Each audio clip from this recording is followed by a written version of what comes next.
Elle a été forcée d'épouser un pauvre fermier du village, sans savoir qu'il était l'homme le plus riche du monde.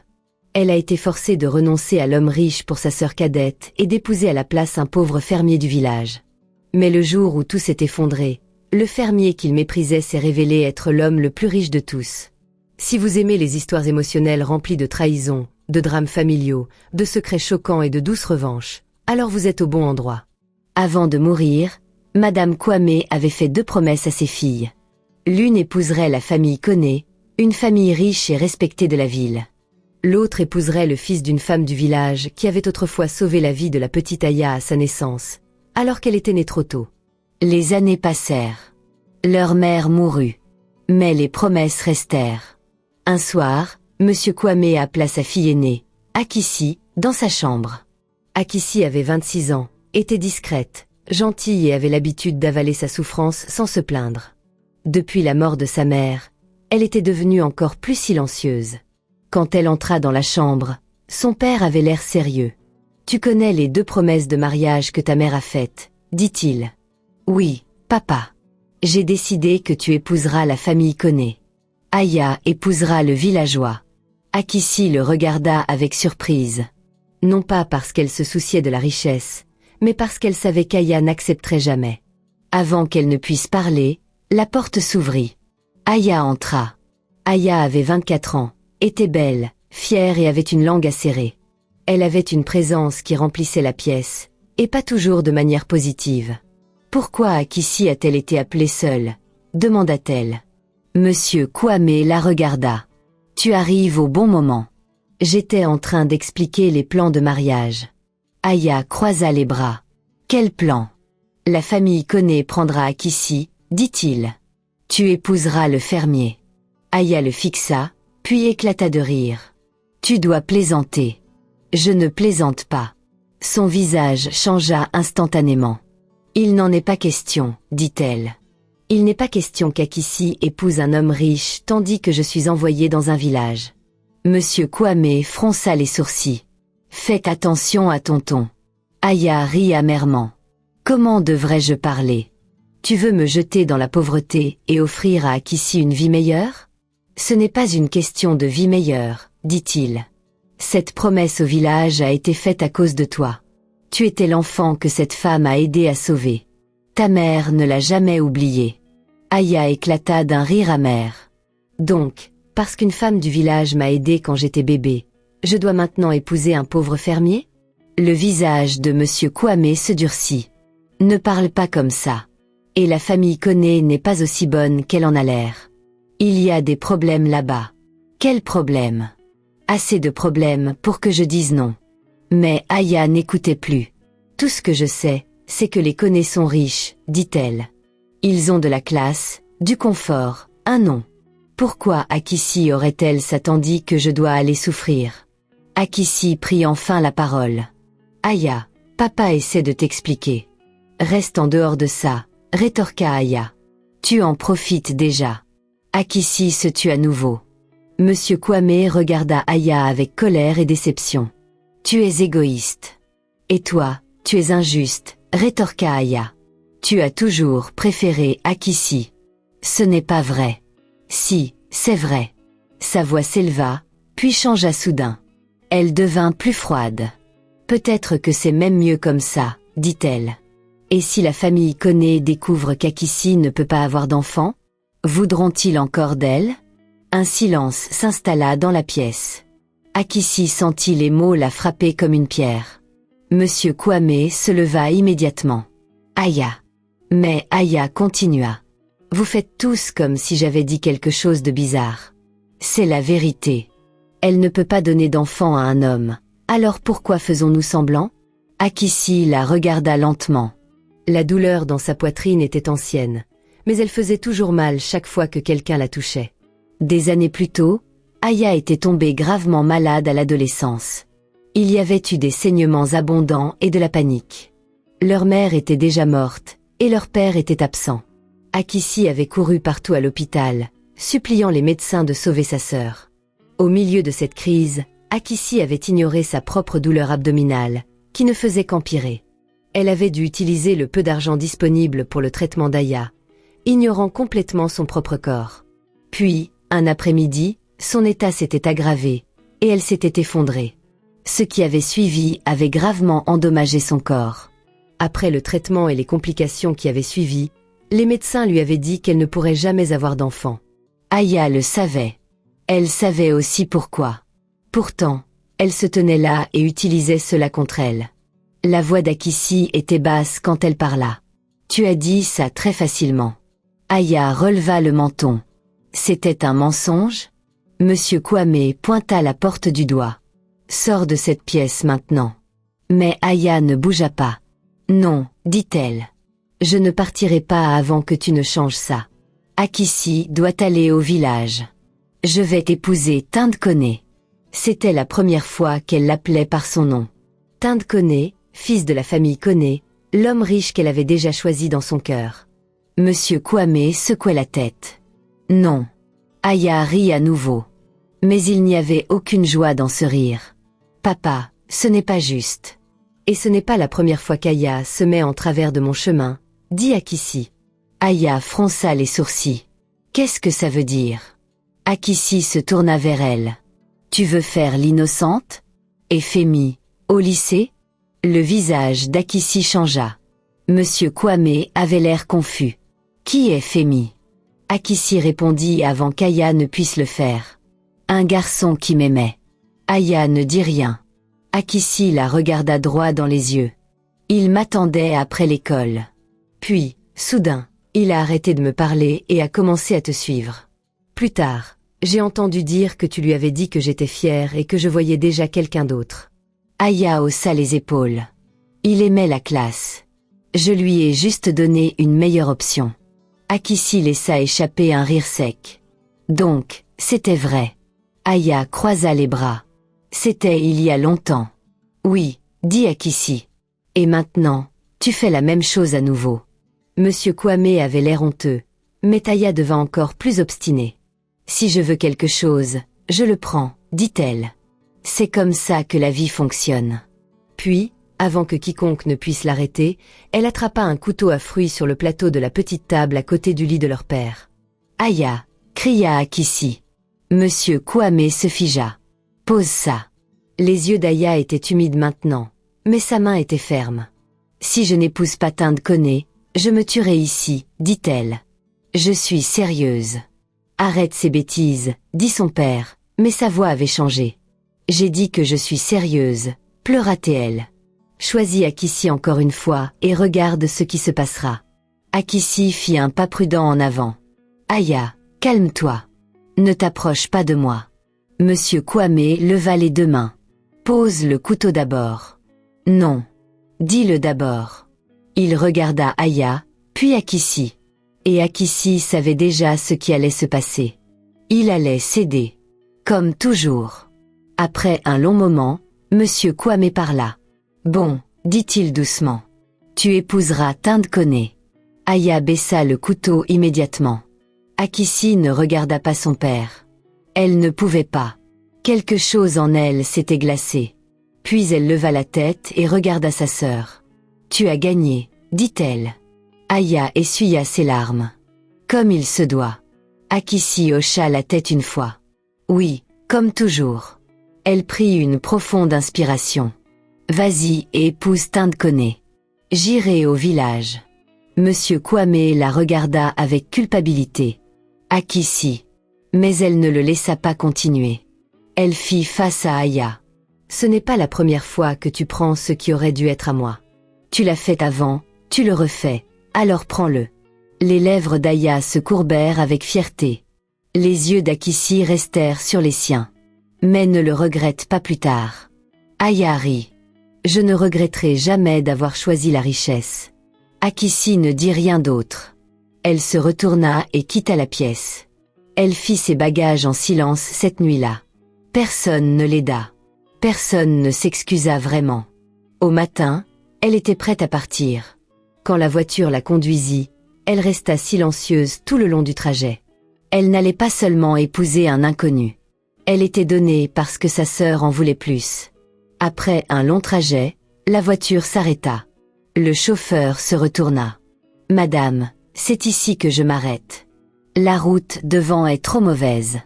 Les voitures ne passent pas par là. Akissi regarda dehors. Le chemin devant était rude et étroit. Pendant un moment, elle resta simplement assise là. Puis elle descendit. Sa valise semblait plus lourde qu'elle ne l'était. Son cœur se sentait pire. Alors qu'elle se tenait au bord de la route, une voix de femme l'appela. « Tu dois être Akissi. » Elle se retourna. La femme qui se tenait là avait la cinquantaine bien sonnée, était simplement habillée, avec des yeux gentils et un visage calme. « Je suis Grace Quadio, dit-elle chaleureusement. La mère d'Adama. Tu peux m'appeler Maman Grace. » Akissi la salua doucement. Maman Grace sourit. Mon fils est encore au travail. Il n'a pas pu venir à temps, alors je suis venue te chercher moi-même. Elle remarqua immédiatement la valise. Ah, cette chose est lourde. Akissi essaya de sourire. Un peu. Maman Grace organisa rapidement pour qu'une moto locale transporte la valise le reste du chemin. Le trajet fut rude. Akissi vit clairement la vie simple autour d'elle, de petites fermes, des paniers de produits, des chèvres, des poules, des cours simples, des terres ouvertes. Tout semblait loin de la vie pour laquelle Aya s'était battue. Quand elles arrivèrent à la maison, Akissi se sentait déjà décalée. La maison était petite et simple. Rien en elle n'avait l'air impressionnant. Maman Grace remarqua son expression et dit doucement. « Ce n'est pas luxueux, mais c'est un foyer. » Akissi secouait rapidement la tête. « Je comprends, maman. » À l'intérieur, la maison était propre et bien rangée. Maman Grace se retourna pour la regarder à nouveau. « Tu es trop mince, dit-elle. As-tu mangé avant de venir ?» Akissi secouait la tête. « Ah, dit maman Grace avec inquiétude. Assieds-toi d'abord. Je vais te préparer quelque chose. Tu n'as pas besoin de te stresser. Comment puis-je ne pas le faire? La femme de mon fils ne peut pas entrer dans ma maison affamée. » Ces mots étaient simples, mais ils touchèrent Akissi. Elle s'assit. Alors que maman Grace s'affairait, elle parla honnêtement. La vie au village n'est pas facile. Si plus tard tu sens vraiment que tu ne peux pas t'adapter, tu peux le dire. Akissi leva les yeux. Il n'y avait aucune dureté dans la voix de la femme, aucune pression, juste de l'honnêteté. Cette honnêteté faillit la briser. Doucement, elle dit. Je n'ai nulle part où retourner. Maman Grace s'arrêta, puis vint s'asseoir à côté d'elle. Ma fille, dit-elle doucement, à partir d'aujourd'hui, c'est ta maison. Akissi la regarda et sentit quelque chose bouger en elle. Ce n'était pas encore du bonheur, mais pour la première fois depuis qu'elle avait quitté la maison de son père, elle sentit un peu de chaleur. Et pour ce moment, c'était suffisant. Akissi était encore assise dans le petit salon quand elle entendit des pas dehors. Puis une voix d'homme vint de l'entrée. « Maman ?» Maman Grace se retourna immédiatement. « Adama, tu es de retour. » Akissi leva les yeux et se figea. L'homme qui entra n'était pas ce à quoi elle s'était préparée. Il était grand et bien bâti, avec des yeux calmes et un visage propre et beau. Les manches de sa chemise étaient légèrement retroussées, et bien qu'il fût clairement venu du travail, il n'y avait rien de rude ou de négligé chez lui. Il avait l'air fort, soigné et maîtrisé, pas tapac sans grave-l'œil, pas bruyant, juste discrètement frappant. Pendant une seconde, Akissi oublia de respirer. C'était Adama? C'était le fermier du village? Les yeux d'Adama se posèrent sur elle, et son expression s'adoucit immédiatement. « Alors, c'est Akissi, dit-il. » Maman Grace sourit. « Oui. Elle est arrivée il n'y a pas longtemps. » Adama s'approcha. Sa voix était basse et respectueuse.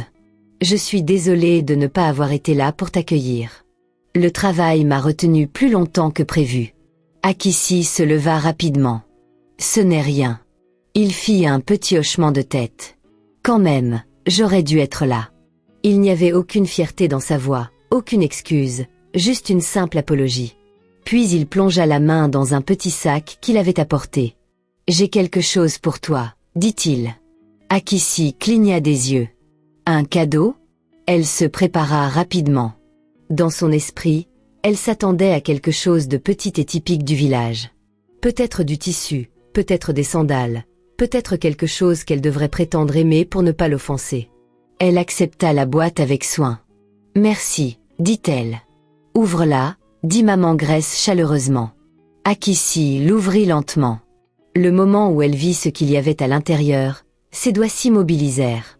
C'était un bracelet en or. Pas de l'or ordinaire, de l'or véritable. Lourd, brillant, d'apparence coûteuse. Ses yeux se levèrent vers le visage d'Adama, puis redescendirent vers le bracelet. Cela ne pouvait pas être bon marché. Adama remarqua son silence et le malentendit immédiatement. « Tu ne l'aimes pas ?» demanda-t-il. « Je pensais que le design était assez simple, mais si ce n'est pas ton goût, ce n'est pas grave. J'ai apporté d'autres options aussi. »« D'autres options ?» Akissi répéta. Il hocha la tête comme si c'était normal. Maman Grace rit doucement et se leva. Je lui avais dit de ne pas confondre la fille dès son premier jour, mais il n'a pas voulu m'écouter.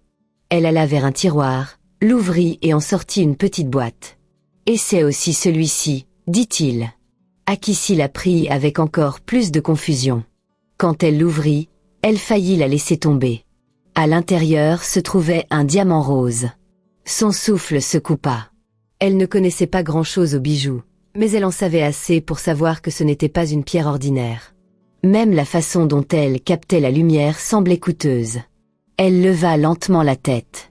Maman Grace souriait. « Si tu n'aimes pas l'or, peut-être que tu aimeras ça. » Akissi les regarda tous les deux. Puis elle regarda à nouveau la pièce simple. Des vieux fauteuils, des murs simples, une maison tranquille dans un village, puis de l'or, puis un diamant rose. Rien ne correspondait. Elle essaya de sourire, mais sa confusion était trop évidente. Je ne comprends pas. Maman Grace et Adama se regardèrent. Puis Adama s'assit et fit signe à Akissi de s'asseoir aussi. Akissi s'assit. Maman Grace s'assit à côté d'elle. Adama parla le premier. « Tu t'attendais à des pauvres. » Akissi se sentit immédiatement gêné. « Non, je ne voulais pas dire. »« Ce n'est rien, » dit-il calmement. « La plupart des gens le font. » La façon dont il le dit lui permit de respirer plus facilement. Maman Grace sourit. Cette maison en surprend beaucoup. Akissi regarda à nouveau la mère et le fils. Je pensais que vous étiez des fermiers. Nous le sommes, dit Adama. Cela ne fit que la confondre davantage. Avant qu'elle ne puisse s'arrêter, elle demanda. Alors, comment pouvez-vous vous permettre ça? Maman Grace répondit comme si elle expliquait quelque chose de très simple. Mon fils cultive beaucoup de terre. Akissi fit un petit hochement de tête. Combien de terre? Maman Grace agita la main légèrement. Pas une ou deux parcelles, beaucoup, dans plusieurs communautés. Adama ajouta. L'agriculture n'est qu'une partie. Akissi le regarda. Une partie? Il hocha la tête. Il y a aussi l'élevage, la pisciculture, quelques projets touristiques, quelques autres investissements. Quelques autres investissements? Il le dit si naturellement qu'Akissi faillit rire. À la place, elle demanda prudemment. Alors, combien gagnez-vous de l'agriculture? Elle s'attendait à quelque chose de modeste, quelque chose de bien selon les normes du village. Maman Grace répondit avant qu'Adama ne puisse le faire. Des milliards chaque année, rien que des cultures. Akissi se retourna brusquement pour la regarder. Des milliards? Maman Grace hocha la tête comme si elle avait dit des milliers. Akissi regarda Adama pour voir si sa mère exagérait, mais il ne le nia pas. Il dit simplement. Ça dépend de l'année. Cette réponse ne fit qu'empirer les choses. Akissi laissa échapper un souffle et s'assit lentement. Pendant un moment, personne ne parla.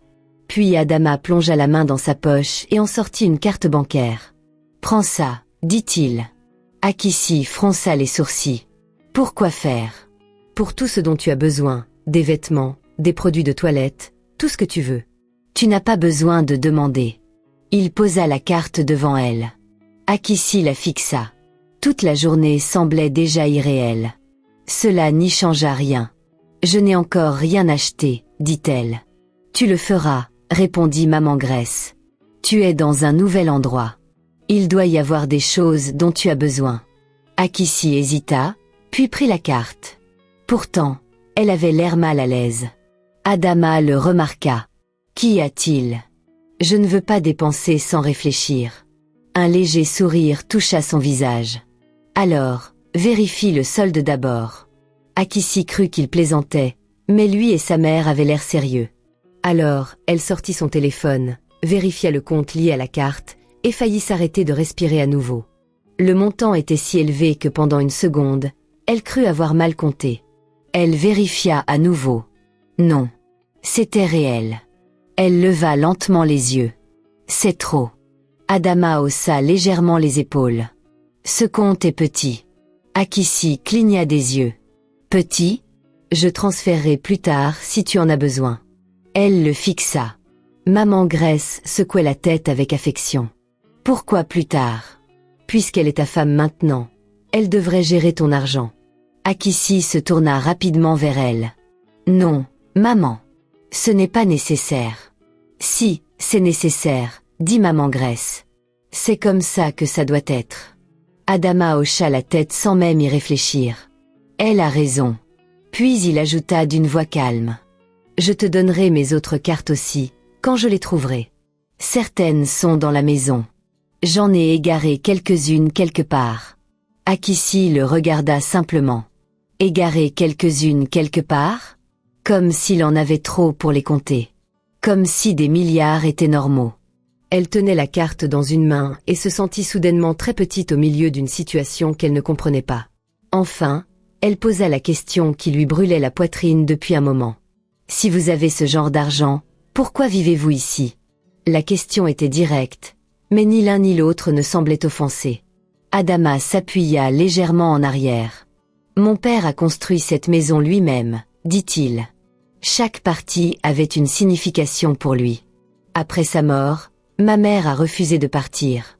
Maman Grace sourit tristement. Ton beau-père aimait trop cette maison. Je ne pouvais pas simplement m'en aller. Adama regarda sa mère avant de parler à nouveau. Elle ne veut pas d'un nouvel endroit, et je n'aime pas la laisser ici seule, alors je suis restée. Il n'y avait aucune ostentation, aucune tentative de paraître noble, juste la vérité. Akissi regarda à nouveau la maison, mais cette fois différemment. Non pas comme un signe de pauvreté, mais comme un signe de mémoire, comme un signe d'amour. Adama continua. Si tu veux autre chose, je peux construire une nouvelle maison à proximité, quelque chose de plus grand, de plus confortable. Akissi le regarda. Voici qu'à nouveau, ce même ton simple, comme si construire une maison était comme offrir une bouteille d'eau à quelqu'un. Mais ce qui la toucha n'était pas l'offre. C'était la raison pour laquelle il était resté. Il était assez riche pour vivre n'importe où. Il était assez puissant pour construire n'importe quoi. Pourtant, il était resté dans cette vieille maison à cause de sa mère. Cela la toucha plus que l'or, plus que le diamant rose, plus que l'argent. Elle secouait doucement la tête. Ce n'est pas nécessaire. Adama étudia son visage comme pour s'assurer qu'elle le pensait. Tu es sûre? Akissi hocha la tête. Oui. Maman Grace sourit avec une satisfaction tranquille. Quelque chose s'adoucit en Akissi. C'était la première fois qu'elle regardait Adama et ressentait quelque chose de plus profond que la surprise. Du respect. Un vrai respect. Pas parce qu'il était riche, mais parce qu'il ne le portait pas comme un bruit. Parce qu'il restait proche de sa mère. Parce qu'il avait du pouvoir et parlait toujours doucement. Pour la première fois depuis qu'elle était entrée dans cette maison, Akissi sentit que peut-être sa vie n'était pas terminée. Peut-être qu'elle avait simplement changé de direction. Maman Grace se leva. Je vais chercher de la nourriture. Vous deux pouvez discuter. Elle les laissa dans le salon. Pendant un bref moment, il y eut un silence. Puis Adama regarda Akissi et dit doucement. Tu as encore l'air de vouloir t'enfuir. Akissi baissa les yeux, gêné. Il ne se moqua pas d'elle. Je sais que cette journée a été trop, dit-il. Tu n'as pas besoin de tout comprendre d'un coup. Elle le regarda lentement. Son visage était calme. Sa voix était calme aussi. Et d'une certaine manière, cela rendait les choses plus faciles. Je ne m'attendais simplement pas à tout ça, avoua-t-elle. Je sais. Un autre court silence s'installa. Puis Akissi regarda à nouveau le bracelet, puis lui. Tu es vraiment fermier? Cela le fit enfin sourire. Oui, dit-il. Je le suis vraiment. Le sourire changea complètement son visage. Akissi détourna les yeux trop vite. Et pour la première fois, sans se forcer, elle sentit un petit sourire monter sur son propre visage. Ce soir-là, après avoir mangé, le calme revint. Maman Grace montra à Akissi où elle pouvait se rafraîchir et où ses affaires avaient été rangées. La maison était toujours simple, mais maintenant Akissi remarqua les soins qui y étaient apportés. Tout était propre. Tout avait sa place. Alors que la nuit tombait, une nouvelle inquiétude entra dans son esprit. Dormir. Elle et Adama étaient mariés maintenant, oui, mais ils étaient encore des étrangers. Elle ne l'avait rencontré correctement que ce jour-là. La pensée de partager une chambre avec lui serra la poitrine. Non pas parce qu'il avait fait quelque chose de mal, mais parce que tout allait trop vite. Maman Grace alla dans sa chambre après un moment, les laissant à nouveau dans le salon. Akissi était assise, les mains sur ses genoux, ne sachant pas comment aborder le sujet. Adama remarqua son malaise. « Qu'y a-t-il » demanda-t-il. Akissi hésita, puis dit doucement. « À propos de ce soir. » Il comprit immédiatement. Son visage s'adoucit. « J'ai changé les draps de mon lit pour toi, dit-il. Tu peux dormir là. » Akissi leva les yeux rapidement. Il continua. « Je resterai ailleurs jusqu'à notre vrai mariage. Peut-être chez mon cousin ou dans une des autres maisons à proximité. Je ne veux pas que tu te sentes mal à l'aise. » Pendant un moment, Akissi le regarda simplement. « Tu quitterais ta chambre pour moi ?» Adama eut l'air surpris par la question. « Bien sûr. » Elle ne savait pas quoi dire. Cette réponse la toucha plus qu'elle ne l'avait attendue. Dans la maison de son père, tant de choses lui avaient été imposées. Les gens décidaient des choses pour elle et s'attendaient à ce qu'elle s'adapte. Mais ici, cet homme qu'elle connaissait depuis seulement quelques heures lui donnait de l'espace sans qu'elle ait besoin de le supplier. « Merci, » dit-elle doucement. Il hocha simplement la tête. « Tu devrais te reposer. Aujourd'hui a été long. » Un peu plus tard, maman Grace sortit à nouveau et entendit l'arrangement. Elle fronça immédiatement les sourcils. « Chez quel cousin ?» Adama répondit calmement. « J'ai dit que je resterais là ce soir. »« À cette heure-ci » dit-elle. « Et tu veux commencer à frapper à la porte de quelqu'un en pleine nuit ? Ce n'est rien. Ce n'est pas rien. » Adama essaya d'expliquer, mais maman Grace ne l'écouta pas. La nuit était déjà devenue plus sombre, et une des routes latérales était devenue boueuse après une courte pluie du soir. Elle refusait de laisser son fils errer parce qu'il s'agissait d'arrangements de sommeil. Finalement, après trop d'allers-retours, elle résolut le problème à sa manière. « Vous deux, vous utiliserez la chambre, » dit-elle fermement. « C'est votre chambre. Le lit est assez grand.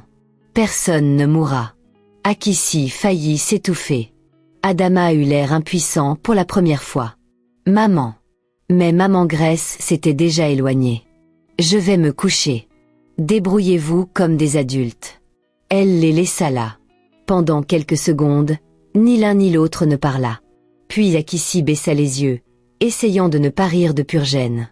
Adama se frotta la nuque. « Je suis désolée. » Cela la fit rire un peu. « Non, ce n'est pas de ta faute. » Il la regarda, et un faible sourire toucha aussi ses lèvres. La tension s'atténua un peu. Quand ils entrèrent enfin dans la chambre, le cœur d'Akissi se mit à battre vite à nouveau. La chambre était propre et simple, comme le reste de la maison. Le lit était effectivement assez large pour 2 personnes, mais cela n'empêcha pas la gêne. Adama s'arrêta près de la porte et dit « Tu peux prendre le côté intérieur. Je resterai au bord. » Akissi hocha rapidement la tête. Il prit un oreiller et le plaça entre eux une fois qu'ils furent installés. Cela faillit la faire sourire à nouveau. « Tu ne te fais pas confiance ?» demanda-t-elle avant de pouvoir s'en empêcher. Les mots sortirent si soudainement qu'elle rougit immédiatement. Adama la regarda.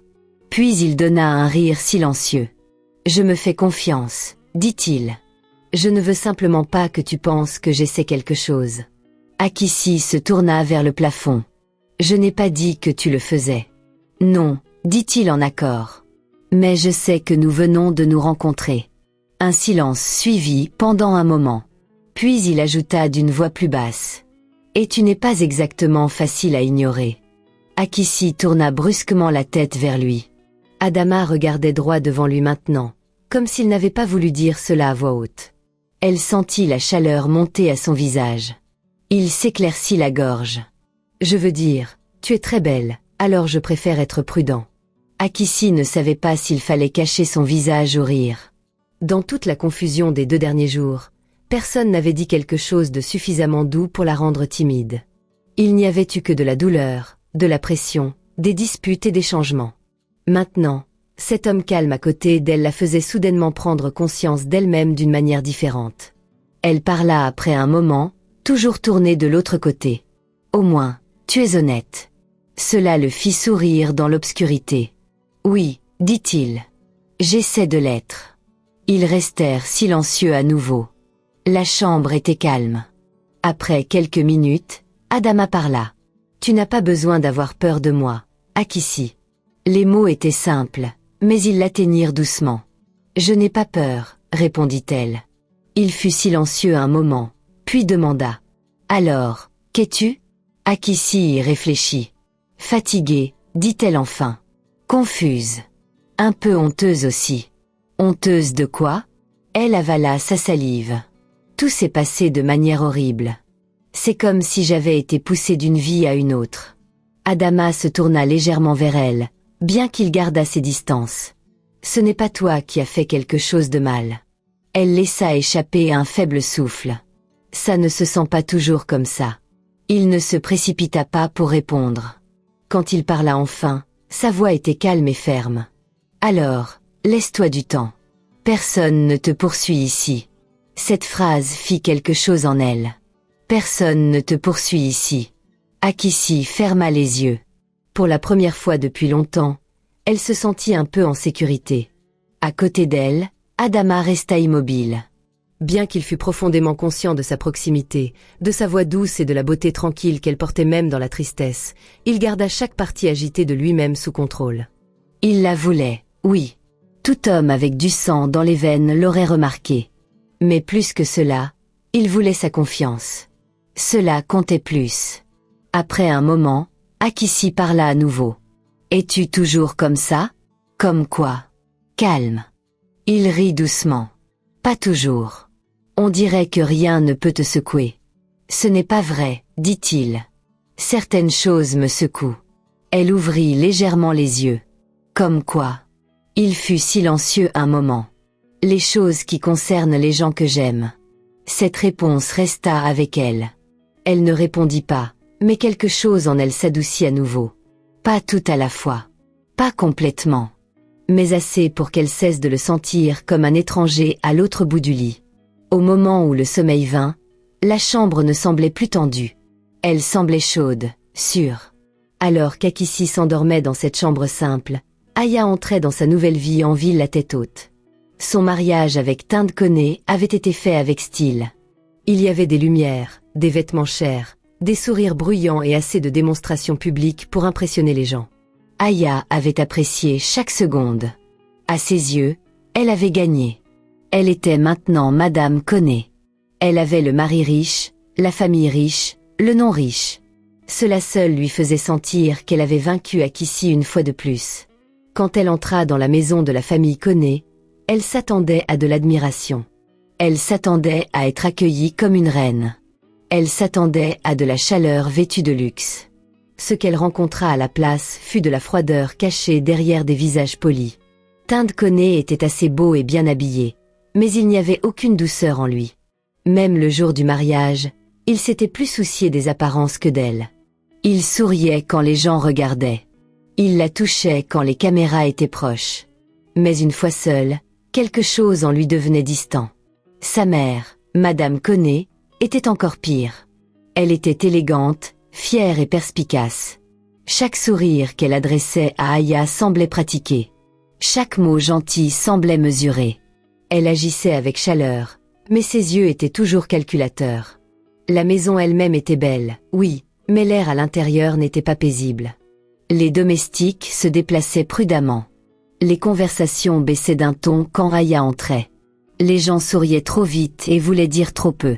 Dès le deuxième jour, Aya commença à remarquer des fissures. Des factures étaient discutées à voix basse. Un membre du personnel fut licencié après avoir parlé trop librement au téléphone. Tinde recevait des appels tendus qu'il n'expliquait pas. Sa mère posait des questions indirectes sur les biens de la famille Kwame, les documents fonciers et les fonds disponibles. Aya n'était pas sotte. Elle comprit rapidement que quelque chose n'allait pas. Un soir, elle affronta Tinde dans leur chambre. « Tu as dit que tout allait bien, dit-elle. Pourquoi ta mère continue-t-elle à poser des questions sur les actifs de mon père ?» Tinde, qui desserrait sa cravate, la regarda à peine. Elle essaie simplement de comprendre la famille dans laquelle elle a épousé. Aya plissa les yeux. « Ne me prends pas pour une idiote. » Il se retourna alors, mais il y avait de l'irritation sur son visage, pas de l'amour. « Personne ne te prend pour une idiote. » Aya croisa les bras. « Alors pourquoi ai-je l'impression que tout le monde dans cette maison fait semblant ?» Tinde éclata d'un rire court. « Parce que tout le monde fait semblant. » Cette réponse la frappa plus fort qu'elle ne l'avait attendue. Elle le fixa. Il alla vers le petit bar de la chambre, se versa un verre et en prit une lente gorgée. « Tu voulais désespérément cette vie, dit-il. Maintenant, tu l'as. » Aya n'aimait pas son ton. « Qu'est-ce que ça veut dire ?»« Ça veut dire exactement ce que ça semble dire. » Elle s'approcha. « Tu veux dire que tu ne voulais pas de ce mariage ?» Tinde la regarda par-dessus le verre. « Je dis que le mariage n'est pas toujours une question d'amour. » Le visage d'Aya changea. Pour la première fois, la vérité se tenait devant elle sans phare. Ce mariage était une transaction, statut pour statut, besoin pour besoin, et quelque part au milieu de tout cela, il y avait de la cupidité. En bas, Madame Koné n'était pas meilleure. Elle traitait les employés avec une supériorité froide, et Aya s'intégrait facilement dans cet environnement. Elle insulta une servante pour avoir apporté son thé en retard. Elle se plaignit de l'accent d'un chauffeur. Elle se moqua des chaussures d'une femme de ménage et dit que certaines personnes ne devraient jamais être autorisées à entrer dans de belles maisons. Au lieu de la corriger, Madame Koné l'encouragea de petites manières. La famille pouvait couler, mais ils aimaient toujours agir au-dessus des autres, et Aya aimait les rejoindre. Pourtant, l'admiration qu'elle attendait ne vint jamais.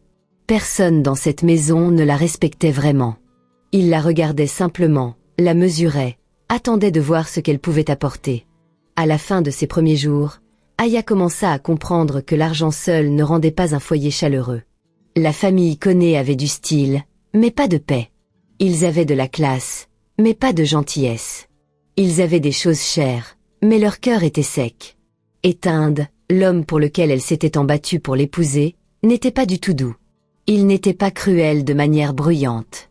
Il était pire. Il était froid. Quand elle parlait, il n'écoutait qu'à moitié. Quand elle se plaignait, il balayait ses mots. Quand elle essayait de se rapprocher, il répondait seulement quand cela lui convenait. Il n'y avait aucune tendresse en lui, aucune patience, aucun vrai soin. Ce mariage était entré dans les ennuis avant même de s'installer. Mais Aya était trop fière pour l'admettre. Alors elle continua à s'habiller bien, à parler de manière cinglante, à porter la richesse comme une arme. Si la maison était fausse, elle serait fausse avec eux aussi. Si l'amour manquait, elle le remplacerait par la fierté. Pourtant, tard dans la nuit, quand la maison devenait silencieuse et que Tinde lui tournait le dos dans le lit, une pensée commença à la troubler. Et si son père avait eu raison ? Et loin de la ville, dans une petite chambre avec un lit simple et un oreiller placé entre deux corps prudents, Akissi dormait plus paisiblement qu'Aya ne l'aurait cru possible. Les jours qui suivirent furent calmes, mais cette paix ne dura pas.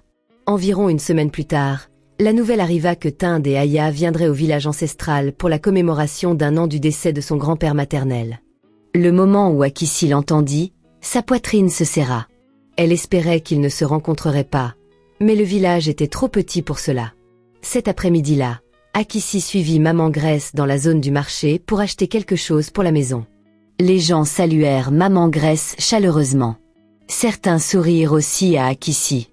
Puis un SUV sombre s'arrêta au bord de la route. Aya descendit la première, habillée richement, et se tenant comme quelqu'un de trop important pour l'endroit. Tinde descendit après elle, soignée et fière comme toujours. Pendant une seconde, les yeux d'Aya rencontrèrent ceux d'Akissi. Puis elle détourna le regard et dit à haute voix à Tinde. « Alors, c'est l'endroit ? Pas étonnant que les routes soient terribles. Comment les gens vivent-ils ici ?» Tinde regarda autour de lui avec un sourire sec. « Ils s'en sortent. » Aya plissa le nez. « Tout ici a l'air arriéré. Certaines personnes à proximité l'entendirent. L'ambiance changea immédiatement. Maman Grace parla calmement. Ma fille, ne pas aimer un endroit est différent d'insulter cet endroit. Aya la regarda et éclata d'un petit rire moqueur. Et qui êtes-vous? Je suis la mère d'Adama, dit Maman Grace. Oh, répondit Aya. Donc, vous êtes la mère du fermier. Akissi serra plus fort le panier qu'elle tenait. Tinde regarda enfin Akissi. Donc, tu es vraiment restée? Aya se tourna vers sa sœur et sourit sans chaleur. Bien sûr qu'elle est restée. Où d'autre irait-elle? Maman Grace fronça les sourcils. Tu devrais parler avec plus de respect. Le visage d'Aya se durcit. Du respect? Pourquoi? Des gens du village qui pensent que la souffrance est une façon de vivre? C'en était assez. Akissi fit un pas en avant. Aya! Sa sœur se retourna. Maintenant, tu veux me répondre? Tu es venu pour les droits familiaux, dit Akissi. Pas pour insulter les gens. Aya rit. Regarde-toi. Quelques jours ici et tu parles déjà comme eux. Maman Grace posa une main sur le bras d'Akissi, essayant de la calmer, mais Aya n'avait aucune intention de s'arrêter. Elle insulta à nouveau les villageois. Elle les traita d'arriérés. Elle dit que l'argent séparait les gens qui comptaient de ceux qui ne comptaient pas. Tinde ne l'arrêta pas. Quand cela lui convenait, il ajoutait ses propres mots froids. Puis Aya dit qu'elle voulait voir le genre d'endroit où Akissi vivait maintenant. Avant que quiconque ne puisse l'arrêter, elle commença à marcher vers la maison avec Tinde derrière elle. Quand Akissi et Maman Grace arrivèrent, Aya était déjà entrée dans la cour et riait. « C'est ça ?» demanda-t-elle. « C'est là où tu vis maintenant. » La maison était simple, propre et tranquille, mais Aya regardait autour d'elle comme si c'était une blague. « Donc, c'est la vie que tu as choisie, » dit-elle avec moquerie. « Je ne l'ai pas choisie, » dit Akissi. « Tu me l'as imposée. » Aya haussa les épaules. « Et je t'ai rendu service. » Maman Grace intervint. « Assez. Tu as insulté ce village, cette maison et les gens qui y vivent. » Aya se tourna vers elle. « S'il te plaît, ne me parle pas comme si nous étions égales. » Les mots étaient si durs que même Tinde la regarda. Le visage d'Akissi changea. « Faites attention à la façon dont tu parles à elle. »« Ou quoi ?» demanda Aya. « Tu vas défendre ta nouvelle famille pauvre ?» Puis ses yeux tombèrent sur le diamant rose posé dans son écrin sur la table basse. Akissi l'avait essayé plus tôt. Aya s'approcha, ouvrit l'écrin et se figea. Le moment où elle le vit clairement, son visage passa de la surprise à la suspicion. Elle se tourna brusquement vers Akissi. « Tu as volé ça. » Akissi la fixa. « Quoi? Ça appartient à la maison de papa, non ?» dit Aya. « Comment des gens comme ça pourraient se permettre quelque chose comme ça ?» Maman Grace fut immédiatement offensée. « Ça appartient à Akissi. On le lui a donné ici. » Aya rit avec incrédulité. « Donné par qui? Ce fermier ?» Tinde s'approcha et regarda aussi le diamant. Même lui pouvait voir qu'il était cher. Aya tendit la main vers lui. Akissi bougea rapidement et attrapa son poignet. « Ne touche pas ce qui est à moi. » Aya eut l'air choqué. « Tu me tiens. »« Oui, » dit Akissi. « Parce que tu franchis la ligne. » Tinde intervint. « Laisse ma femme. » Maman Grace bougea aussi. « Alors, dis à ta femme d'arrêter de se comporter comme une voleuse. » Cela ne fit qu'empirer les choses. Les voix s'élevèrent. Les voisins s'arrêtèrent dehors. Les gens se rassemblèrent près de la porte. Aya cria qu'Akissi avait volé le diamant. Elle dit que les pauvres faisaient semblant de posséder ce qu'ils ne pouvaient jamais se permettre. Akissi finit par craquer et lui dit qu'elle était celle qui se couvrait de honte. La dispute était devenue totalement publique quand Adama revint. Il entra dans la cour, jeta un coup d'œil à la pièce et comprit que quelque chose n'allait pas. Il ne cria pas. Il regarda d'abord Akissi. « Ça va ?» Elle hocha la tête, bien que son visage fût encore tendu. Puis il se tourna vers sa mère. Maman Grace lui expliqua simplement ce qui s'était passé. Comment Aya avait insulté le village, insulté la maison, accusé Akissi de vol et parlé à sa mère sans respect. Le visage d'Adama resta calme, mais la pièce changea le moment où il parla. « Tu es entré dans ma maison et tu as insulté ma mère. » Aya croisa les bras. J'ai dit la vérité. Adama la regarda fixement. Personne ne parle à ma mère de cette façon. Tinde fit un pas en avant. Faites attention à tonton. Adama se tourna vers lui. Alors, prends ta femme et pars. Kissi a choisi la simplicité, mais Aya a choisi la richesse, sans savoir que son mariage était une prison dorée.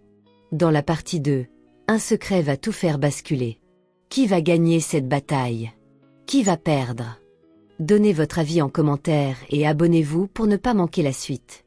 Elle a été forcée d'épouser un pauvre fermier sans savoir qu'il était l'homme le plus riche du monde. Partie 2. Avant de mourir, Madame Kamé promet que ses 2 filles épouseront des hommes selon des engagements pris autrefois. L'aînée, Akissi, épousera la riche famille Kone, tandis que la cadette, Aya, épousera le fils d'une femme du village qui avait sauvé sa vie à sa naissance. Le père, Monsieur Kamé, décide d'inverser les promesses. Akissi épousera le fermier du village et Aya épousera l'homme riche. Aya, orgueilleuse et ambitieuse, refuse catégoriquement cette décision et manipule son père pour obtenir ce qu'elle veut. Épouser Tinde Kone, l'homme riche. Akissi ne peut pas avoir d'enfant, un fait qu'Aya utilise contre elle pour justifier son refus d'épouser le fermier. Akissi se résigne à épouser Adama, le fermier, et découvre qu'il est en réalité l'homme le plus riche du monde, vivant simplement par choix et par amour pour sa mère. Aya épouse Tinde Kone, mais découvre rapidement que sa nouvelle famille est froide, calculatrice et sans amour. Le mariage est une transaction, et elle se sent piégée dans une prison dorée. Aya et Tinde rendent visite au village et insultent Akissi et sa famille. Aya, en voyant le diamant rose offert à Akissi, l'accuse de vol. Adama défend Akissi et sa mère, et expulse Aya et Tinde de sa maison. Et les questions étaient, qui va gagner cette bataille? Qui va perdre? Les commentaires suggèrent que la femme du fermier, Akissi, va gagner pour les raisons suivantes. Elle a choisi la simplicité et l'amour. Contrairement à Aya, qui a choisi la richesse et la superficialité, Akissi a accepté son sort avec dignité et a découvert un homme bon et aimant. Elle a trouvé un foyer chaleureux. Adama et sa mère l'accueillent avec respect et affection, contrairement à la famille Kone, qui est froide et manipulatrice. Elle a la force morale. Akissi a enduré les trahisons et les humiliations. Mais elle reste forte et digne. Un secret va tout faire basculer. La partie 2 promet une révélation qui pourrait changer le cours de l'histoire. Le calme dans sa voix rendit la pièce encore plus silencieuse. Aya et Tinde essayèrent de se moquer de lui à nouveau, l'appelant fermier comme si c'était honteux. Mais les villageois dehors avaient l'air plus confus qu'impressionnés. Pour eux, Adama n'était pas un pauvre homme. C'était celui qui avait changé de nombreuses vies là-bas. À ce moment-là, la foule avait grandi. Le chef Emeka, le chef du village, entra dans la cour après avoir entendu le bruit et demanda ce qui s'était passé. Aya essaya rapidement de tordre l'histoire, mais Maman Graisse lui dit la vérité. Le chef Emeka se tourna vers Aya et Tinde avec une déception claire. Puis, devant tout le monde, il dit ce qu'il ne savait pas. Il parla des frais de scolarité qu'Adama avait payés, des emplois qu'il avait créés, des fermes qu'il avait agrandies, des gens qu'il avait sortis de la pauvreté, des familles qui étaient devenues stables grâce à lui. D'autres dans la foule ajoutèrent leurs propres mots. Mon fils a terminé ses études grâce à lui. Mon mari travaille dans une de ses fermes. Il nous a aidés à construire notre maison. Il a fait plus pour ce village que beaucoup d'hommes riches de la ville. Aya était stupéfaite. Elle s'était attendue à ce que les villageois s'inclinent parce qu'elle avait épousé une famille riche. Au lieu de cela, il se tenait fermement avec l'homme qu'elle avait moqué. Tinde essaya de se vanter de l'argent, mais ces mots ne signifiaient rien ici. Les gens savaient qu'il les avait vraiment aidés. Le chef Emeka le regarda et dit « Alors, laissez d'abord votre argent vous apprendre le respect. » Cela mit fin à la discussion. Aya se tenait là, brûlant de honte. Tinde ne pouvait pas récupérer le terrain qu'ils avaient perdu. Adama s'approcha d'Akissi, ne la touchant pas, mais rendant sa position claire pour tout le monde. « Tant qu'Akissi est ici, dit-il calmement, personne ne l'insulte. Personne ne manque de respect à ma mère. Si vous ne pouvez pas vous comporter, restez loin de cette maison. » Le chef Emeka le soutint ouvertement. « Vous l'avez entendu. Partez. » Pas une seule personne ne prit le parti d'Aya et de Tinde. Pas une seule personne ne les supplia de rester. Ils partirent dans la honte. Quand la cour devint enfin calme à nouveau, Akissi resta immobile au milieu de tout cela, ressentant la piqûre de ce que sa propre sœur avait apporté dans le monde paisible d'Adama. Elle le regarda et dit doucement « Je suis désolée ». Adama fronça immédiatement les sourcils. « Pourquoi ? Pour tout ça. Ma sœur a apporté la folie dans ta maison à cause de moi. » Maman Grace s'approcha et toucha son épaule. « Tu n'as pas apporté le mauvais caractère dans cette maison. Elle est venue avec. » Adama hocha la tête. « Ce qui s'est passé aujourd'hui n'est pas de ta faute. C'est ma sœur, dit Akissi. »« Oui, répondit-il, mais ses actions sont les siennes. » Maman Grace la regarda dans les yeux. « Et écoute-moi bien. Tu fais partie de cette maison maintenant. Donc, si quelqu'un t'insulte ici, il insulte aussi nous. » Ces mots s'installèrent profondément en Akissi. Cette nuit-là, après le dîner, la maison devint à nouveau calme. Maman Grace alla dans sa chambre, laissant Akissi et Adama dehors dans l'air frais de la nuit. Ils s'assirent côte à côte sur la marche basse devant la maison. Après un moment, Akissi dit « Merci ». Adama la regarda. « Pourquoi ? » ?»« Pour aujourd'hui. Pour avoir pris ma défense. Pour avoir pris la défense de ta mère. » Il répondit simplement « C'est mon devoir. » Elle le regarda. « Ton devoir ? Tu es ma femme. » Les mots étaient si simples, mais ils l'atteignirent à un endroit qu'elle ne savait pas encore attendre quelque chose de doux. « Je m'y habitue encore, » avoua-t-elle. Il esquissa un faible sourire. « Je sais. » Elle fut silencieuse un moment, puis dit « J'ai aussi été impressionnée. »« Par quoi ? » ?»« La façon dont tu les as gérés. Tu n'as pas crié. Mais quand tu es entré, tout a changé. » Il regarda devant lui. « J'étais en colère. Je sais. Si j'avais parlé comme je le voulais, ça aurait été plus laid. » Cette honnêteté la fit sourire. Le silence entre eux s'adoucit. Après un moment, Adama dit doucement « Tu n'as pas besoin d'avoir peur ici. » Akissi baissa les yeux vers ses mains.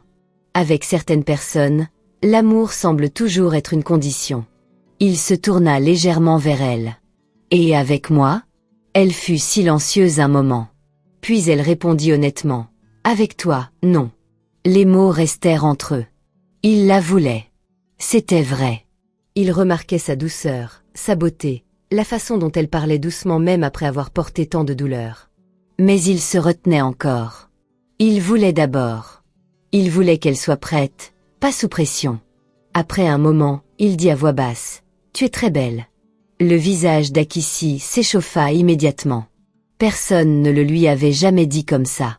Pas pour la flatter, pas pour obtenir quelque chose, juste parce qu'il le pensait. Sa voix sortit doucement.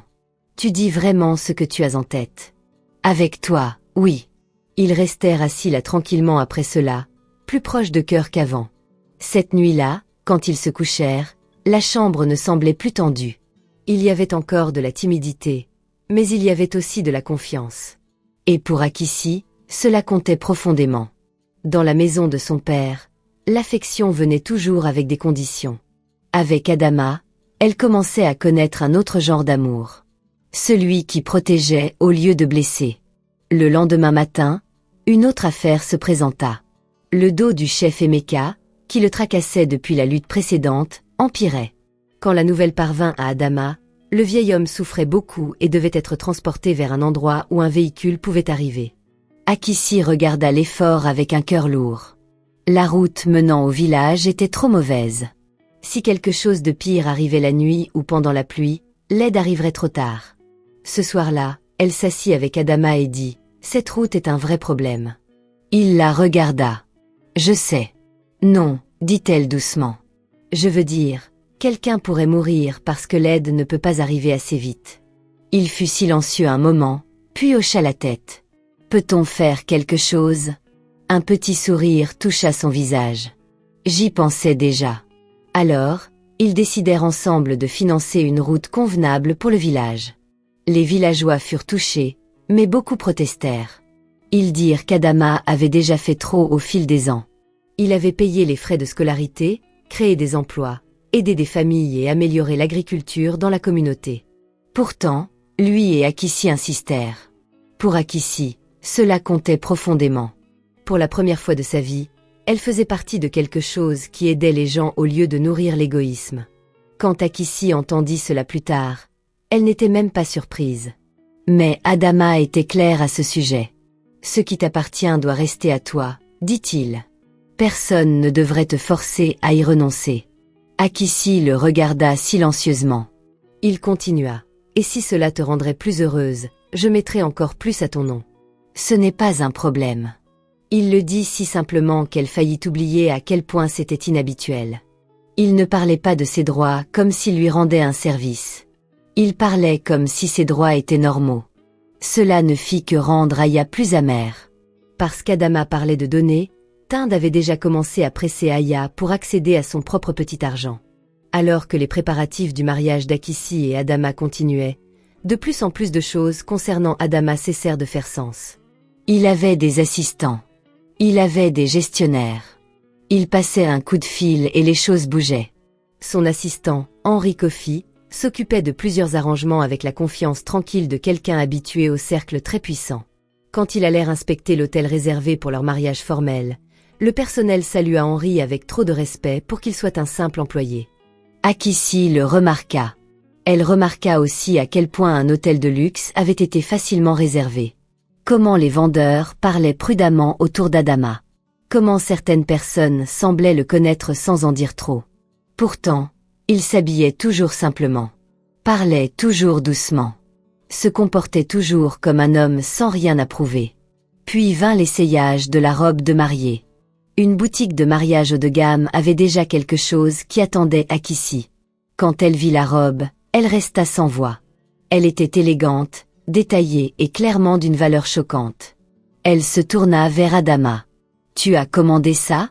Il hocha la tête. « Quand ?»« Il y a un moment. »« Il y a un moment ?» Il sourit faiblement. « Bien avant maintenant. » Cette réponse resta avec elle. Quand elle essaya la robe et sortit, Adama la regarda et oublia de cacher ce qu'il avait sur le visage. De l'amour. Un amour ouvert, profond. Pendant un moment, Akissi ne put même pas parler. Un simple fermier, même un riche, n'aurait pas dû avoir ce niveau d'influence. Quelque chose chez Adama était encore caché. Elle en était sûre maintenant. Mais alors que le bonheur commençait à s'installer proprement dans son cœur, son père la ramena dans la douleur. Il envoya un message disant qu'elle devait venir pour la cérémonie de mariage d'Aya. Au début, cela semblait être un devoir familial. Quelque chose qu'elle pouvait endurer et laisser derrière elle. Mais Adama ne lui faisait pas confiance. Pourtant, Akissi y alla. Parce qu'une partie d'elle voulait croire que son père ne pouvait pas couler plus bas qu'il ne l'avait déjà fait. Elle avait tort. Dès son arrivée, quelque chose ne semblait pas aller. Elle ne fut pas accueillie chaleureusement. Elle ne fut même pas traitée comme la sœur de la mariée. Au lieu de cela, elle fut tenue à l'écart des invités principaux, presque cachée, comme si sa présence aurait embarrassé la famille. Le message était clair. Aya était maintenant la plus importante. Akissi, avec son mari villageois, devait rester hors de vue. L'humiliation piqua. Puis la vraie raison sortit. Son père l'appela à l'écart avec des documents déjà préparés. Il voulait qu'elle signe l'abandon de ses droits d'héritage afin que tout revienne à Aya. Akissi le fixa. Pendant une seconde, elle ne put pas parler. Puis elle dit lentement, « Donc, c'était la raison pour laquelle tu m'as appelé ici ?» Monsieur Kwame avait l'air fatigué, mais pas assez honteux. « Aya a besoin de plus de protection, » dit-il. « Elle a épousé une famille riche. Elle doit sécuriser sa place là-bas. Tu es au village maintenant. Tu n'as pas besoin de grand-chose. » Les mots brisèrent quelque chose en Akissi. Même maintenant. Même après tout. Il choisissait encore ouvertement Aya. Des larmes brûlèrent ses yeux, mais elle les retint. « Ce bien appartenait à ma mère, dit-elle. Pas à toi. Tu ne peux pas me forcer à l'abandonner. » Son visage se durcit. « Ne me parle pas comme ça. Alors, arrête de me traiter comme si je n'avais aucun droit. » Avant que les choses ne puissent aller plus loin, Adama intervint. Il n'était pas resté loin. Le moment où il sentit que quelque chose n'allait pas, il vint. « En tant que son mari, j'ai besoin de savoir pourquoi tu la presses, » dit-il. Monsieur Kwame le regarda avec un mépris ouvert. Principalement à cause de tout ce qu'Aya avait déjà rempli ses oreilles. « C'est une affaire de famille, » dit-il. « Cela ne te concerne pas. Cela me concerne si cela concerne ma femme. » Monsieur Kwame éclata d'un rire court et froid. Tu parles seulement parce que tu penses que le mariage dans cette famille te donne une voix. Adama ne réagit pas. Il dit simplement, elle mérite ce qui est à elle. Mais Monsieur Kwame le voyait toujours comme un simple villageois. Un homme en dessous du genre d'argent qu'il respectait. Un homme qu'Aya avait déjà décrit comme suspect, contrôlant et indigne. Il le congédia des yeux. Et Akissi se tenait là, forcée une fois de plus de faire face à une vérité qu'elle avait essayé de dépasser. Son père pouvait voir clairement sa douleur et choisir encore Aya. Pendant un long moment, Akissi ne dit rien. Puis, sous la pression, la douleur et la profonde déception, elle prit le stylo et signa les papiers. Sa main tremblait, mais elle signa. Quand elle eut fini, elle posa le stylo et regarda d'abord son père, puis Aya. Sa voix était calme, mais définitive. À partir d'aujourd'hui, agissez comme si vous ne m'aviez jamais eu. La pièce devint silencieuse. Aya cligna des yeux. Monsieur Kwame fronça les sourcils. Akissi. Non, dit-elle. C'est fini. J'ai donné, je me suis tue, j'ai pardonné et enduré trop longtemps. À partir d'aujourd'hui, vous n'avez qu'Aya. Laissez les choses ainsi. Elle se tourna vers sa sœur. Tu voulais tout.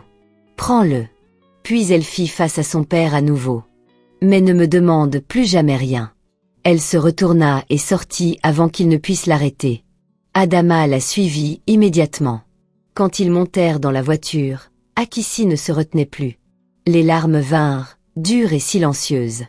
Elle tourna son visage, honteuse de pleurer, mais Adama ne dit rien de sot. Il resta simplement proche. Quand ils rentrèrent à la maison, Maman Grace vit le visage d'Akissi et comprit immédiatement que quelque chose de terrible s'était passé. Elle ne posa pas de questions en premier. Elle ouvrit ses bras. Akissi y alla comme un enfant qui avait retenu la douleur trop longtemps. Maman Grace la serra fort. C'est assez. Tu es à la maison maintenant. Ce mot encore. Maison. Cela brisa quelque chose en Akissi. Cette nuit-là, elle pleura correctement pour la première fois. Non pas parce qu'Aya avait gagné, non pas parce que l'héritage était parti, mais parce qu'elle acceptait enfin que certaines blessures ne venaient pas des ennemis. Elles venaient des gens qui auraient dû l'aimer le plus. Maman Grace resta avec elle. Adama resta avec elle aussi. Aucun des deux ne la fit se sentir faible de craquer. Plus tard, quand Akissi s'était un peu calmée, Maman Grace entra dans sa chambre et revint avec une boîte enveloppée. Elle la plaça dans les mains d'Akissi. Akissi eut l'air confus. « Maman, ouvre-la. » À l'intérieur se trouvait un vieux mais magnifique héritage familial. Cela valait beaucoup, et Akissi pouvait dire immédiatement que ce n'était pas quelque chose de donné à la légère. « Je ne peux pas prendre ça, » dit-elle rapidement. Maman Grace lui prit la main. « Tu peux. »« Non, maman. C'est trop. » Maman Grace secouait la tête. « Tu n'es pas seulement ma belle-fille. Tu es ma fille. Cette maison est aussi la tienne. Tu es aimée ici. Tu es en sécurité ici. » Akissi la regarda, puis Adama, et quelque chose se posa dans son cœur. Le sang l'avait trahi.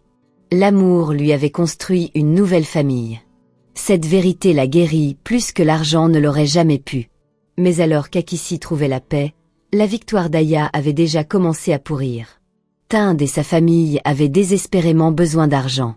Leur image polie devenait de plus en plus difficile à maintenir. Tinde commença à presser Aya plus ouvertement maintenant. Un jour, c'était pour les affaires. Un autre jour, c'était pour l'image. Un autre jour, c'était pour un investissement urgent. Il mentait quand c'était nécessaire. Il la flattait quand c'était nécessaire. Il promettait un remboursement quand c'était nécessaire. Mais à l'intérieur, il avait déjà pris sa décision. L'utiliser d'abord. La laisser tomber plus tard. Aya, toujours désespérée de rester Madame Koné à tout prix, continuait à céder. Elle libérait de l'argent petit à petit. Elle défendait Tinde quand les autres le remettaient en question. Elle se disait que c'était temporaire. Mais la vérité ne pouvait pas rester cachée éternellement. La famille Koné courait à la ruine. L'image de Tinde se fissurait. Sa confiance était devenue forcée. Son argent ne correspondait plus à ses paroles. En même temps, on parlait d'un grand mariage à travers la ville. Un homme mystérieux et extrêmement riche se mariait enfin. Très peu de gens l'avaient vu ouvertement. Beaucoup connaissaient ses investissements. Beaucoup connaissaient son pouvoir. Mais peu connaissaient le visage derrière le nom. Naturellement, la haute société était agitée. Les gens parlaient, devinaient, essayaient de se faire inviter. Tinde entendit les rumeurs et voulut immédiatement en faire partie. S'il pouvait se lier à cet homme puissant, peut-être que la famille Koné pourrait se rétablir. Aya voulait la même chose pour des raisons différentes. Elle voulait être vue à nouveau. Elle voulait du statut. Elle voulait que les gens arrêtent de chuchoter. Aucun des deux ne connaissait la vérité. Pendant ce temps, le jour du mariage d'Akissi approchait. Même après tout, elle se retrouvait encore nerveuse. Parfois, elle s'asseyait tranquillement et se demandait si elle méritait vraiment un amour aussi stable. Un homme comme Adama semblait encore plus grand que ce qu'elle comprenait. Pas seulement à cause de l'argent, mais à cause de la façon dont il aimait sans que ce soit lourd. Le matin du mariage, elle était encore assise avec ses pensées quand Adama entra en tenue formelle complète. Pendant une seconde, Akissi oublia où elle était. Il avait l'air élégant, puissant et presque complètement différent du simple fermier qu'elle avait rencontré pour la première fois. Pourtant, il était toujours le même homme chaleureux, les mêmes yeux calmes, la même façon douce de parler. Il sourit quand il vit son expression. « Qu'y a-t-il » Akissi secouait lentement la tête. « Tu as l'air. » Il attendit. Elle sourit timidement. « Trop bien. » Il rit doucement. « Et toi, tu as l'air assez belle pour me faire oublier mon propre nom. » Elle détourna immédiatement les yeux, souriant malgré elle. Ce fut le moment où les deux côtés de lui se rencontrèrent pleinement dans son esprit. L'homme simple, l'homme puissant. Ils étaient tous les deux Adama. Le lieu de la réception était grand, très grand. Les villageois arrivèrent avec joie et des cœurs ouverts, portant des cadeaux, des prières et des bénédictions. Des hommes d'affaires arrivèrent aussi, habillés de richesse et de manière soignée. Le personnel se déplaçait avec une concentration intense. Henri était partout, dirigeant les choses calmement, et l'autorité qui l'entourait seule faisait qu'il était clair que ce n'était pas un événement ordinaire. Akissi vit tout cela et savait maintenant, sans que personne ne le dise directement, que le monde d'Adama était bien plus grand qu'il ne l'avait laissé voir. Puis Aya et Tinde arrivèrent. Le moment où ils virent Maman Graisse et certains des villageois, ils recommencèrent. Aya regarda autour d'elle avec un dégoût ouvert. Donc, ils laissent les villageois entrer à ce genre de mariage maintenant? Tinde secouait la tête. Ces gens sont venus pour profiter. Certains des villageois entendirent et froncèrent les sourcils, mais avant que quiconque ne puisse répondre, Akissi fit un pas en avant. Faites attention à la façon dont tu parles. Aya se retourna et éclata de rire quand elle la vit en tenue de mariée. Qu'est-ce que tu fais ici? Akissi la regarda fixement. C'est mon mariage. Aya la fixa pendant une seconde. Puis elle éclata de rire. Ton mariage? Arrête. Il n'y a aucun moyen que ce villageois soit celui qui est derrière tout ça. Elle regarda autour d'elle à nouveau, puis dit à haute voix. L'homme derrière tout ça doit être quelqu'un de poli, de puissant, d'important, pas Adama. C'est alors qu'Henri intervint. Son visage était sérieux. Faites attention à tes mots, dit-il. Tu parles de mon patron. Tinde fronça les sourcils. Ton patron? Henri se tourna légèrement vers Adama, qui venait juste d'approcher. Monsieur, devrais-je les faire sortir maintenant? Les mots frappèrent comme un coup de tonnerre. Le visage d'Aya se vida. Tinde se figea.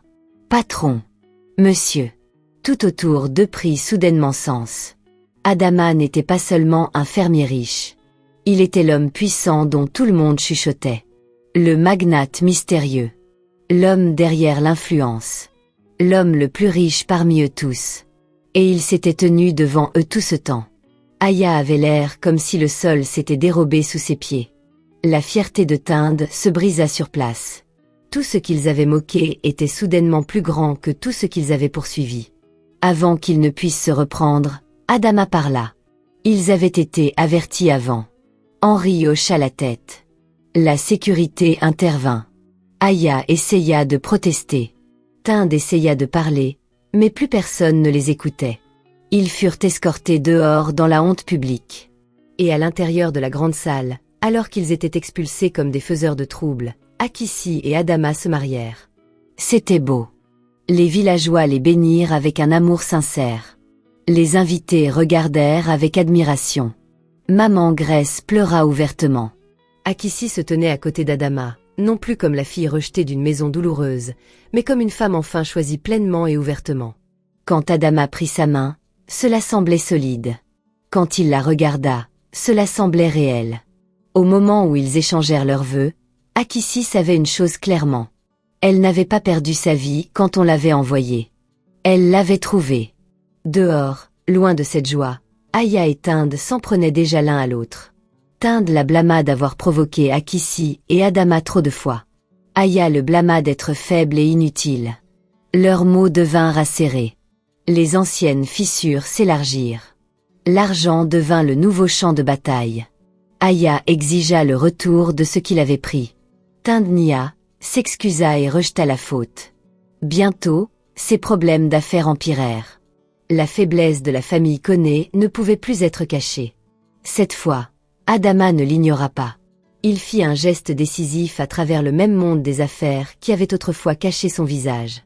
Silencieusement, proprement et complètement, il coupa le dernier vrai soutien de la famille Koné. Cela les acheva. L'entreprise de Tinde s'effondra. Le pouvoir de sa famille mourut avec elle. Son mariage avec Aya se brisa sous le poids de l'accusation, de la cupidité et de la honte publique. À la fin, Aya fut déshonorée. Tinde fut ruinée. Leur mariage se désintégra en divorce, en blâme et en humiliation. C'était tout ce qu'Akissi avait prédit à Aya dès le début. Après l'effondrement du mariage d'Aya et que la famille Koné perdit ce qu'il restait de leur statut, Monsieur Kwame apparut à la nouvelle maison d'Akissi avec Aya à ses côtés. À ce moment-là, Akissi vivait avec Adama dans un grand manoir, bien que la paix à l'intérieur semblait plus chaude que tout le spectacle qu'elle avait jamais vu dans la maison de son père. La porte était haute, le terrain était vaste, et tout dans cet endroit parlait de pouvoir tranquille, pas de bruit. Quand les agents de sécurité informèrent Akissi que son père et Aya étaient dehors, elle resta immobile un moment. Elle ne s'attendait pas à des excuses. Elle ne s'attendait pas à des larmes, mais une petite partie d'elle espérait encore de la honte. Ce qu'elle reçut à la place fut pire. Elle les reçut dans le salon. Monsieur Kwame avait l'air plus vieux maintenant, plus fatigué. Aya avait aussi l'air usé, bien que la fierté était encore obstinément sur son visage. Pendant quelques secondes, personne ne parla. Puis son père s'éclaircit la gorge. « Akissi, nous sommes venus pour parler. » Akissi le regarda calmement. « Dis ce que tu es venu dire. » Il se déplaça sur son siège. Les choses ne sont plus comme avant. Elle faillit rire à cela. Aya parla ensuite avec moins de patience. « Nous avons besoin d'aide. La voilà. Pas d'excuses. Pas de regrets. Pas de vraie repentance. Juste un besoin. » Akissi regarda l'un puis l'autre et sentit quelque chose de surprenant en elle. Pas de la douleur. De la distance. Elle croisa les mains sur ses genoux. « Je pensais que nous avions déjà réglé ça. J'ai dit à vous deux d'agir comme si vous ne m'aviez jamais eu. » Monsieur Kwame fronça les sourcils. « Ne parle pas comme ça. Le sang est le sang. » Les yeux d'Akissi restèrent sur lui. « Le sang n'avait pas d'importance quand tu te tenais devant moi et choisissais ouvertement Aya à nouveau. » Aya siffla d'irritation. « Tu t'accroches encore à ça ?» Akissi se tourna lentement vers elle. « Encore ?» Aya se pencha en avant. « Peu importe ce qui s'est passé avant, nous sommes ici maintenant. Tu es riche. Ton mari est riche. Aide-nous et arrête de faire la fière. » Cette phrase faillit stupéfier Akissi. Après tout, Aya avait encore l'audace de parler comme ça. Akissi secouait la tête. « Non. » Ils la regardèrent tous les deux. « Non. » Monsieur Kwame répéta. « Non, » dit Akissi à nouveau. « Vous n'êtes pas venu ici parce que vous m'aimez. Vous êtes venu parce que vous avez besoin d'argent. C'est différent. » Le visage d'Aya s'assombrit. « Donc, tu vas vraiment nous regarder souffrir ?» La voix d'Akissi resta calme. « Tu m'as regardé souffrir de nombreuses fois. » Cela fit mouche. Pendant une seconde, la pièce devint silencieuse. Puis Aya se leva brusquement. « Ça aurait dû être ma vie. » Akissi la regarda. Aya pointa autour de la maison avec colère. « Ce mariage aurait dû être le mien. J'aurais dû épouser Adama, pas toi. Je suis celle qui mérite d'être la femme de l'homme le plus riche. La folie de cela était si évidente maintenant que même Akissi resta immobile un moment. Puis son père parla, et empirera les choses. Pour être honnête, dit-il lourdement, c'est ce que je voulais à la fin. Je voulais qu'Aya ait le meilleur parti. Cela coupa plus profondément qu'Akissi ne l'avait attendu. Même maintenant. Même après tous les dégâts. Il le disait encore ouvertement. Mais cette fois, la douleur ne la brisa pas. Elle avait grandi au-delà de l'endroit où leurs mots pouvaient décider de sa valeur. À ce moment-là, Adama entra dans la pièce. Il en avait assez entendu. Il alla vers Akissi et se tint à côté d'elle, calme et ferme. Il regarda d'abord Monsieur Kwame, puis Aya. « J'ai choisi Akissi, dit-il. » Sa voix n'était pas forte, mais elle remplit la pièce. « Je l'ai choisi alors, et je la choisis maintenant. Personne ne prendra sa place. » Aya rit amèrement. « C'est parce que tu ne sais pas tout. » Adama ne cligna même pas des yeux. « Je sais assez. » Il se déplaça légèrement plus près d'Akissi. « Tant que je vivrai, personne ne continuera à blesser ma femme. » Pour Akissi, ce moment fut l'une des plus profondes victoires de sa vie. Les personnes qu'il avait autrefois traitées comme inférieures se tenaient maintenant dans sa maison, demandant de la vie qu'elles avaient moquée. Et l'homme à côté d'elle n'avait pas honte d'elle une seule seconde. Aya le vit, et le détesta.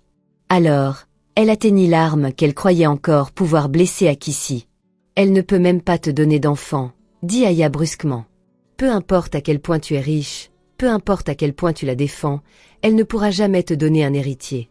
Tout ce que tu as n'aura personne pour l'hériter. Je suis toujours le meilleur parti. » Les mots atterrirent dans la pièce et y restèrent. Akissi se figea. Même après tout ce temps, cette blessure était encore profonde. Mais avant qu'elle ne puisse se recroqueviller dans cette douleur, Adama parla. « Tu as tort. » Aya le regarda. Monsieur Kwame avait l'air confus. Adama se tourna légèrement vers Akissi, puis revint vers eux. « Il y a quelque chose que vous ne savez pas tous, dit-il. » La pièce se calma. Des années plus tôt, avant tout cela, j'ai rencontré Akissi. Akissi fronça légèrement les sourcils. « Rencontrez-moi » Adama hocha la tête, ses yeux posés sur son visage. « Tu étais plus jeune alors, encore une adolescente. Je traversais l'une des pires périodes de ma vie. Mon père était malade. Les affaires pesaient lourdement sur mes épaules. Je portais des choses que je ne savais pas comment porter. Un jour, je me suis arrêtée au bord de la route, près de ton école. Tu ne t'en souviens peut-être même pas bien. » Akissi le fixa. Et lentement, un souvenir commença à s'agiter. Un jeune homme assis seul dans une voiture garée. Son visage tiré. Ses yeux lointains. Elle était passée avec son sac d'école, s'était arrêtée et avait demandé s'il allait bien parce qu'il avait l'air de quelqu'un sur le point de craquer. Il n'avait pas répondu au début, mais elle était restée. Elle avait parlé simplement, comme une fille qui croyait encore que les choses brisées pouvaient se relever. Elle lui avait dit, « Peu importe ce qui te fait sentir que tout est en train de finir, ne finis pas avec ça. Repose-toi d'abord. Respire d'abord. Puis relève-toi à nouveau. » À l'époque, elle ne savait pas qui il était. Elle ne savait même pas si ces mots comptaient. Maintenant, ses lèvres s'entr'ouvrirent. « C'était toi ?» Adama sourit doucement. « Oui. » Aya et son père les regardaient en silence. Adama continua. « Tu n'avais aucune raison de rester. Tu ne me connaissais pas, mais tu es resté. Tu m'as parlé gentiment. Tu es parti, mais je ne t'ai jamais oublié. » Les yeux d'Akissi étaient fixés sur lui maintenant. Plus tard, quand j'ai entendu ce qui s'était passé pendant la crise médicale d'Aya, et comment tu t'étais sacrifié pour elle, j'ai compris encore plus le genre de personne que tu étais. Bien avant que ce mariage n'ait lieu, j'avais déjà décidé dans mon cœur que si je me mariais un jour, ce serait avec toi. La pièce se sentit différente après cela. Tout devint plus clair. La patience, la douceur, la certitude en lui. Les yeux d'Akissi se remplirent. Adama soutint son regard et dit les mots lentement, pour que rien en elle ne les manque. Que nous ayons des enfants ou non ne change rien pour moi. Si nous voulons des enfants, nous pouvons en adopter. Si nous n'en voulons pas, tu es toujours assez. Tu as toujours été assez. Quelque chose en Akissi se brisa et se guérit en même temps. Avant qu'elle ne puisse parler, maman Grace entra. Elle en avait assez entendu depuis la porte. Elle s'avança et se tint de l'autre côté d'Akissi. « La valeur de ma fille n'est pas liée à la maternité, dit-elle fermement. Si Dieu donne des enfants, nous nous réjouirons. Sinon, elle est toujours complète.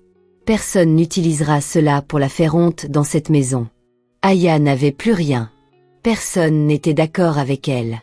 Personne ne se tenait derrière son amertume. Même son père ne parla pas. Pour la première fois, sa cruauté rencontra un mur qu'elle ne pouvait pas briser. Et pour la première fois, Akissi comprit pleinement le genre d'homme qu'elle avait épousé. Il n'était pas seulement riche. Il n'était pas seulement puissant. Il n'était pas seulement gentil. Il l'avait choisi, en connaissance de cause, pleinement, sans condition. Cette vérité changea la façon dont elle se voyait. Elle n'était plus la fille rejetée envoyée pour faire de la place à quelqu'un d'autre. Elle était une femme véritablement aimée. Enfin, Adama regarda vers la porte. « Vous devriez partir. » Monsieur Kwame se leva lentement. Aya resta assise une seconde de plus, stupéfaite, en colère, vide. Mais il n'y avait plus rien à dire. Plus de pouvoir. Plus d'illusion que quelqu'un la soutiendrait.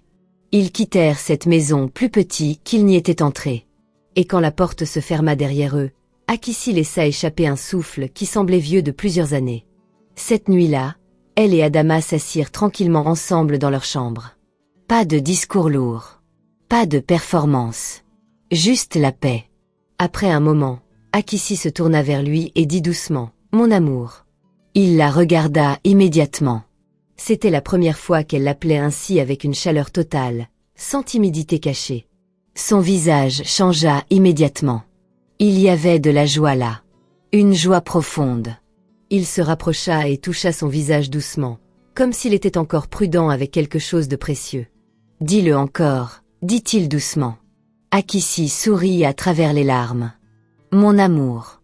Cette fois, quand il l'embrassa, il n'y avait pas de peur en elle, pas d'hésitation, pas de blessure entre eux.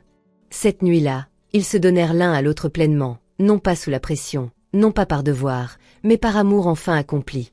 Aya, de son côté, refusait toujours de réfléchir. Même après avoir perdu son mariage, son statut et sa fausse vie, elle blâmait tout le monde sauf elle-même. Mais maintenant, personne ne se tenait avec elle. Son père n'avait plus de pouvoir. Tinde l'avait utilisé et l'avait laissé. La vie riche et fausse pour laquelle elle s'était battue était partie. Sa cruauté avait été exposée trop de fois. Elle fut laissée seule avec la vérité de ce qu'elle était devenue. Et le contraste ne pouvait pas être plus clair. Akissi avait perdu des choses et était devenue plus douce, plus sage, plus forte. Aya avait obtenu ce qu'elle voulait et était devenue plus vide, plus cruelle et finalement ruinée. 3 mois après le mariage, un autre miracle arriva. Akissi se sentait étrange depuis des jours, plus fatiguée que d'habitude, un peu étourdie, différente de manière qu'elle ne pouvait pas expliquer. Au début, elle l'ignora. Puis maman Grace le remarqua et insista pour qu'elles aillent à l'hôpital. Le médecin fit des tests. Quand les résultats revinrent, Akissi resta figée. « Vous êtes enceinte », dit le médecin. Akissi cligna des yeux. « Enceinte ?» Le médecin sourit. « Oui. » Des larmes remplirent ses yeux avant qu'elle ne puisse les arrêter. Adama, assis à côté d'elle, resta complètement immobile avant de lui serrer la main fortement. Mais ils ont dit. Le médecin hocha doucement la tête. Le diagnostic précédent peut encore avoir été vrai en fonction de ce qui avait été vu à l'époque. Mais la médecine n'explique pas tout. Parfois, des miracles se produisent. Et la paix de l'esprit peut aussi faire beaucoup pour le corps. Akissi éclata en sanglots.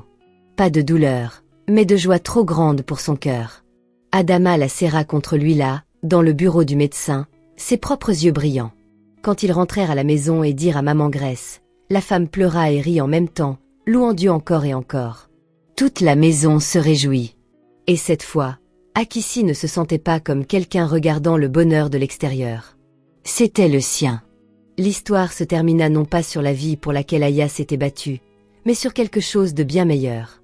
Akissi se tenait dans une vie qu'elle n'avait jamais attendue. Pas la vie Tapak sans grave l'œil construite sur la fierté, une meilleure. Elle avait un mari qui la protégeait, la respectait et l'aimait profondément. Elle avait une belle-mère qui la traitait comme sa propre fille. Elle avait une communauté qui l'acceptait. Elle avait la paix. Elle avait la joie. Elle avait un enfant qui grandissait en elle. Et surtout, elle s'était libérée de la maison où l'amour était toujours mesuré de manière injuste. La fille qui avait été forcée d'échanger ses maris ne finit pas maudite. Elle finit choisie. Elle finit acceptée. Et le fermier qu'ils avaient tous moqué s'avéra être l'homme le plus riche de tous, non seulement en argent, mais en cœur.